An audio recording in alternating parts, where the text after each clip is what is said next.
கார்த்திக் சுப்பராஜ் டைரக்ஷன்ல நம்ம சூர்யா பூஜா ஹெக்டே சேர்ந்து நடிக்கிற படம் தான் ரெட்ரோ. இந்த ரெட்ரோ படத்துல ஒரு 15 மினிட்ஸ்க்கு சிங்கிள் ஷாட் இருக்கா. அதுல ஆக்ஷன் சீக்வன்ஸ் சாங்குன்னு ரெண்டுமே மிக்ஸ் ஆகி வருதான். அது ரெட்ரோ படத்துல செம்ம ஹைலைட்லான சீன்னு சொல்றாங்க. ரெட்ரோ படத்தை வர மே 1ஆம் தேதி தியேட்டர்ஸ்ல ரிலீஸ் பண்ண போறாங்க. இந்த படத்துக்கு நல்ல எதிர்பார்ப்பு இருக்கு. அடுத்ததா மதராசி ஏஆர் முருகதாஸ் டைரக்ஷன்ல சிவகார்த்திகேயன் ருக்மிணி வசந்த் சேர்ந்து நடிக்கிற ஆக்ஷன் மூவி. இந்த மதராசி படத்தோட இன்னும் 15 டேஸ் ஷூட்டிங் தான் பெண்டிங்.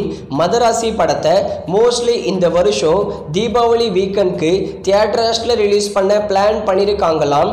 மதராசி படத்துக்கு நல்ல எதிர்பார்ப்பு இருக்கு. அடுத்ததா ஸ்வீட் ஹார்ட். இந்த படத்துல நம்ம ரியோ ராஜ் தான் லீடா நடிச்சிருக்காரு. இந்த ஸ்வீட் ஹார்ட் படம் எதிர்பார்த்த அளவுக்கு இல்ல. இது ஒரு ஃபிளாப் மூவி தான்.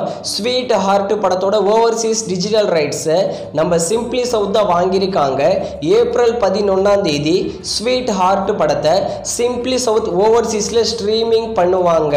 அடுத்ததா பெருசு. இந்த படத்துல வைபவ் தான் லீடா நடிச்சிருக்காரு. இந்த பெருசு படம் எதிர்பார்த்த அளவுக்கு போகல. ஆனா கலெக்ஷன் வைஸா ஒரு ஆவரேஜான மூவி தான். பெருசு படத்தோட டிஜிட்டல் ரைட்ஸை நெட்ஃபிளிக்ஸ் தான் வாங்கியிருக்காங்க. வர ஏப்ரல் 11ஆம் தேதி பெருசு படத்தை நெட்ஃபிளிக்ஸ்ல ஸ்ட்ரீமிங் பண்ண போறாங்க.